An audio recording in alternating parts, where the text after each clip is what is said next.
యేసయ్యా యేసయ్యా నా యేసయ్యా, యేసయ్యా యేసయ్యా నా యేసయ్యా.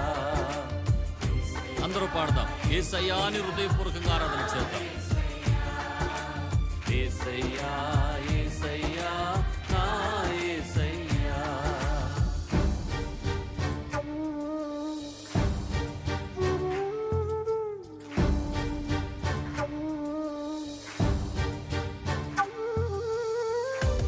మారాలాంటి నా చేదైన జీవితాన్ని మధురముగా మార్చిన దేవా నీకే వందనాలయ్యా.